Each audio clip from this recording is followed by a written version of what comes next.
ஐயனார் துணை சீரியலில் அடுத்த வாரத்துக்கான எபிசோடில் நம்ம பல்லவன் இருந்துட்டு நான் ரொம்ப பெரிய தப்பு பண்ணிட்டேன். இப்போ காயத்ரியை லவ் பண்ணுறேன்னு உங்ககிட்ட நான் ஆரம்பத்திலேயே சொல்லியிருந்திருக்கணும். சொல்லாமல் விட்டுட்டு இப்போ நான் இந்த நிலமையில் வந்து நின்றுட்டுருக்கேன்னு என்னை எப்படியாவது காப்பாற்றுங்க அப்படின்ற மாதிரி நம்ம பல்லவன் வந்து சொல்லிட்டு இருக்காங்க.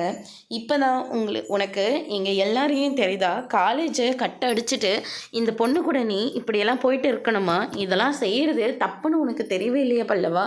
அம்மா இல்லாமல் நாங்கள் உன்னை எவ்வளோ கஷ்டப்பட்டு வளர்த்தோம். உனக்காக அம்மாவும் வந்தாங்க, ஆனால் கடைசியில் அவங்களும் உன்னை விட்டுட்டு போயிட்டாங்க.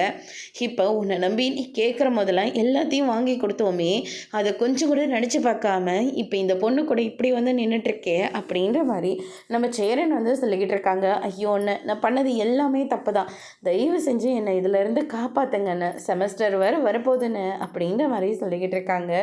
காலேஜிலேருந்து ஆல்ரெடி எனக்கு ஃபோன் வந்துடுச்சு, நீ காலேஜுக்கு போய் 2 வாரத்துக்கு மேலே ஆகுதா. அது மட்டும் இல்லை பல்லவா, அட்டன்ஸ் பர்சன்டேஜ் வரலாமல் போயிட்டா உன்னால் எக்ஸாம் எழுத முடியாதுன்னு சொல்லிட்டாங்க. இப்போ இந்த போலீஸ் ஸ்டேஷன் விஷயம் தெரிஞ்சால் அவ்வளோதான் அப்படின்ற மாதிரி சொல்லிக்கிட்டு இருக்காங்க. நாங்கள் எல்லோரும் தான் கஷ்டப்பட்டுட்ருக்கோம், நீ ஏன்னா படித்து ஒரு நல்ல வேலைக்கு போவேன்னு நாங்கள் எல்லாரும் எதிர்பார்த்துட்டு இருந்தோம். ஆனால் இப்போ இந்த நிலைமையில் கொண்டு வந்து நிற்க வச்சிட்டில்ல அப்படின்னு சொல்லிட்டு சேரன் வந்து சொல்லிக்கிட்டு இருக்காங்க. அதுக்கு அடுத்ததாக காயத்ரி இருந்துட்டு நாங்கள் பண்ணது ரொம்ப பெரிய தப்பு தான், எங்களை மன்னிச்சிடுங்க அப்படின்ற மாதிரி சொல்லிக்கிட்டு இருக்காங்க. நடேசன் இருந்துட்டு நாம் இவனை காப்பாற்றி தான் ஆகணும்னு சொல்லிட்டு பல்லவனையும் காப்பாற்றுறாங்க. அதோடு இன்றைக்கான பிரம முடிச்சிருக்காங்க.